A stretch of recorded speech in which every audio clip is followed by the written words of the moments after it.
kadventures sir, pag ibababa mo, wala rin nakalak. Kasi may tendency ba, mapilit natin yung lakang nasira.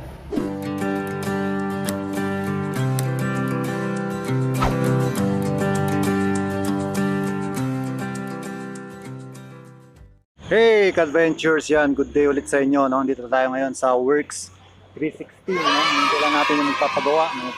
Para ma-feature natin yung mga gagawin na TopFlip, GPNE LED light, at saka yung dashcam tapos na kanina, no? Pakakabit din sila ng dashcam. Hintayin na natin yung papagawa ng top up, yung TopFlip cover para sa mga pickup truck nyo. Yan. Kung bago lang kayo sa channel na to, don't forget to like, comment, subscribe, and share mo na yan, libre naman yan.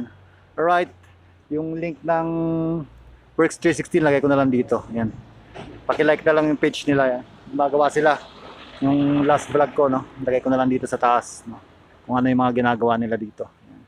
Alright, see you later. Peace!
Yan guys, no? Kadventures. Dumating na yung gagawin nila na TopFlip. Ito, si Nissan. First things first, no? Lilinisan muna siya. Yung TopFlip pala nila dito, yung top up pickup bed cover. Drill proof siya, no? Hindi siya walang bubutas na gagawin. Ayan, leak proof pala siya guys, no? Leak proof. Yan, hindi siya papasukin ng tubig yung mga pickup truck niya. Yan. 100% leak proof. At saka drill proof siya. Walang butas na gagawin sa pagkakabit ng top up bed cover ng pickup. Alright. So pakita natin mamaya step by step procedure niya. Yan guys, ito yung ano niya, manual niya, no? Open na lang natin. Ganyan siya. Yung bracket kanina yung pinakita ko. Yan guys, no? Ito yung fitting instruction niya. Yan. Yan yung mga parts niya. And then like that. Kakabit siya yan.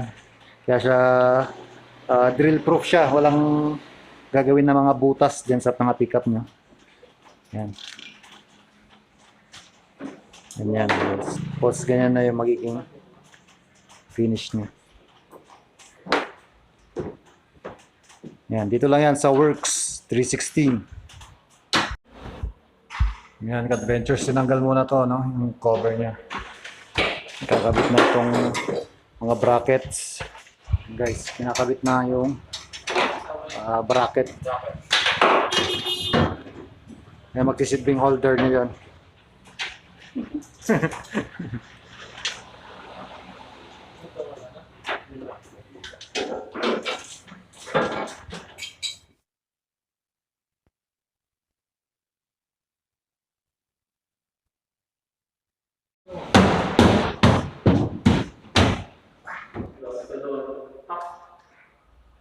Tapos, i-create dito. Yan guys, sinusukat na nila yung bed liner, no?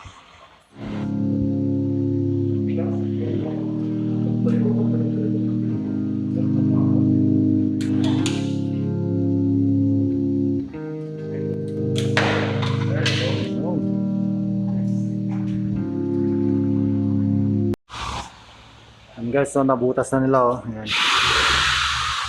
Para dun sa mga pockets niya. Yan. O sa tint naman, ito yung mga pagpipilian, no? May light, medium, and then super dark. Ayan. Mga pagpipilian guys, kung anong tint ang gusto nyo sa akin. Alright. Ito, guys, fit, no? Fit. Ayan, guys, fit siya. Ayan, guys, kinakabit na yung ano niya. Yung bracket. Arm. Yung arm niya, arm. Kinakabit na yung arm, guys. Pakita natin mamaya. Ito yung arm niya. Tatayo, kakabit doon. Pakita natin mamaya yung final result niya mamaya, no? Ito sa WorX316 TopFlip.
Yun guys, no, kakabit na yung cover na lang, kulang. Cover. Ang TopFlip, yan. Dito lang yan sa WorX316. Yan guys. Yung page, lagay ko na rin dito. Tsaka sa description box yan. Palike na lang yung page nila guys. Para sa mga appointment, no. Yung tulong pala ng TopFlip is para sa ano, hindi mababasa yung mga gamit na kakarga nyo sa likod, no. Tsaka ano siya, leak proof, drill proof siya. Yun lang, nagbutas lang sila dito sa bed cover para maikabit itong mga bracket niya, tsaka itong mga mga gamit. Yan, mga parts, no. Yan, tsaka anti-theft na rin to pag mabiyahe kayo, lalo na sa Manila, no, para secured yung mga gamit nyo dito sa likod. Yan, kakabit na nila guys, ipakita ko sa inyo. Right, WorX316 number 1. And guys, no, thank you sa Macau. Macau Imperial Tea, ha? Baka naman. Okay, yan, no, dito tayo sa WorX316. Ito pala yung mga old na version ng top up, no. Ito is isang angatan lang. Unlike yung mga bagong model, yung pinakabit kanina, 3 volts yata yun, no. Pwedeng magkarga ng mga ref, pero ito hindi ka makapagkarga ng ref. Isang ano lang siya, isang taas lang siya. Ayan, pakita natin yung mamaya yung dun sa ginagawa nila, dun sa Nissan. Ayan guys, ito yung mga bagong model ngayon, no. Ayan, 3 fold siya, na-fold siya ng 2 beses hanggang pinakasagad niya dun. Ayan. Unlike yung isa na isang ano lang, isang taasan lang. Ito, na-fold siya pag may mga malalaking gamit. Ayan.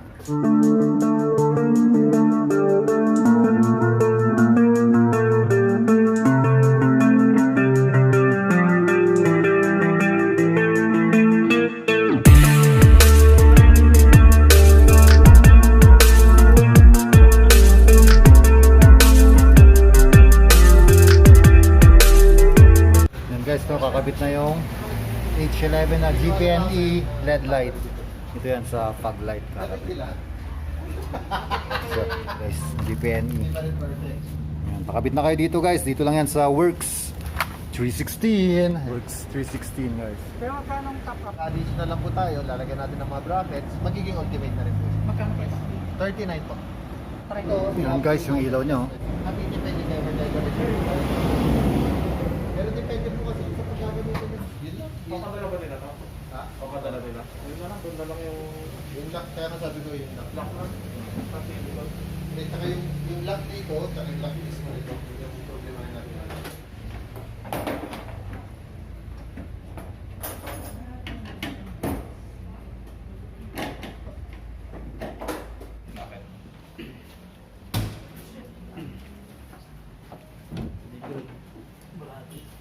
Yun guys, no, malapit na matapos yung ginagawa nila na TopFlip. Yan, dito lang yan sa WorX316, no? Yan, dito yan along Legarda Road. Yan. MH Del Pilar Road. Yan. Yung page nila, lagay ko na lang dito sa baba. Yan, follow na yung page nila. Pa-schedule kayo. I-unveil natin mamaya yung unboxing, yung ano, unveiling na finish na TopFlip, top cover sa WorX316. Right.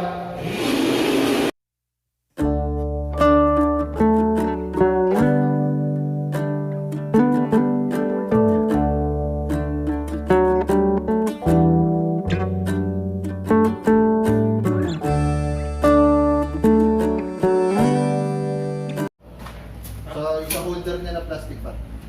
Yung lock lang.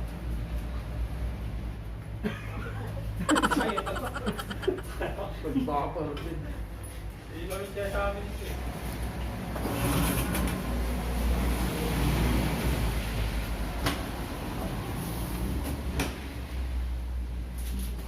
Sir, from sa lock, so basically hindi na po natin mabubuksan. Ito rin po matigas. So from there sir, pag i-unlock mo, clockwise lang sir. Make sure na mapasok po yung susi. Automatic ka. And then bago nyo taas sir, tanggalin nyo. Kasi may tendency baka biglaan natin may fold, tatama po yung susi. From there sir, tataas mo, 45 degrees na yan sir. Pag gusto natin ng 180, 45 sir, wala tayong lock. So basically, hindi tayo ganito. So it's either may ilalagay, yung kukunin lang po tayo. So from there sir, tataas lock. Sige, hawakan mo na. Kung gusto natin tumakbo sir na nakaganito, mga sir. Normal lang. So sige sir, silipin ito from the side. 2, tatanggalin nyo lang sir. Tapos lagi pababa sir. Huwag na dyan, okay. Same as dito sir. Kung anong ginawa ko dito sir, same as sa kanila. And then, pag gusto nyo i-fold sir, sige ito. Tanggal natin ito. May holder tayo dito sir. Sa ito ilagay nyo dito, kung gusto nyo, itago nyo na, may certain kayo lalagay.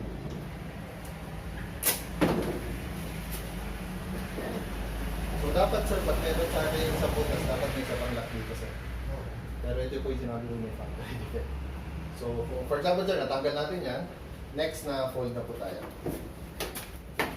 Wow! So from here sir, pwede na natin i-lock muna dito. Ito, sir. Ito sir, tingnan nyo po sa side. So pag nakalock to, nakalock din dito, pwede na po. Safe din na nakatap yung mga kanya. So sir, pag kailangan nyo pa yung extra space, tanggalin natin to, mabubuhat na po. Pag ibabalik natin sir, itapat lang natin dito and then sa kabilang side, i-thread natin. The rest will follow sir. So sunod-sunod na po yan. So balik natin sir. So ganun din sir, same step tayo. Lock natin dito. Wala lang kasi sir, pero pag napalitan namin, explain ko ulit tayo sir. Ganun na sir, tanggalin natin dito. Pag naglalak tayo po ganito sir, huwag natin pipilitin. Kung ano lang kaya ng kamay natin, hindi kailangan masyadong mahigpit po sir. Kasi may tendency sir, masira yung thread nito o yung thread nito. So yan sir, malikan po niya sir, pero natin po na yan. Yan sir. So kung gusto mo ulit tanggalin sir, yung pinaka-last. So tanggal na po yan. And then ito, kung gusto mo tumakbo sir, lock lang lagi natin dito. Yan, sir. So almost the same process naman sila, ang difference lang, ito sir, nakababa na. So pwede rin pong ganito.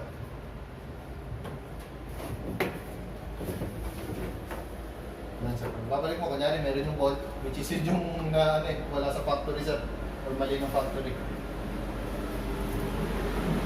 Babalik natin sir, tanggal lang natin. Laging kamay lang sir, huwag nyo nang...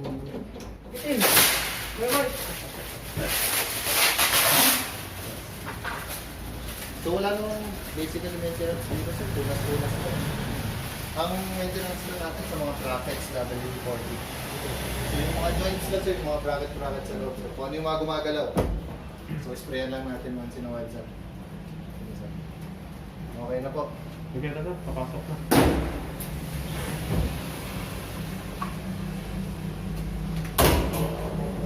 pagtulong lang natin na hindi nataas. So hawak na tayo dito, tapos kilo mo. Sanayan lang lahat yan sir, medyo mahirap sa umpisa. Oo, sa ngayon sir, ganyan po muna. And then normal yan sir, kung nakikita nyo gumagalaw, normal yan sir. Normal lang din yung mga brackets. Safe pa rin yun sir. Pero lalak na pa na ulit. Lock na kasi dito sir. And guys, so lalagyan na lang siya ng silicone. Tapos na.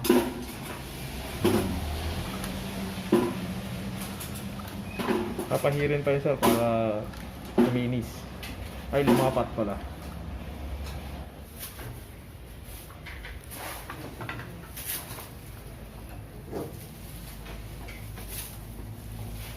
Mawawasak yung sila. Hey, yung pala, kadventures, no? Subscribe din kayo sa channel ni Kuya Butch, no? Butch Ayan. Milyo, YouTube. Butch Milyo sa YouTube. Ayan. Yung content na ito, lagay ko na lang dito siguro. Diyan. Maganda yung content na doon. Kaya visit nyo na lang guys. Subscribe.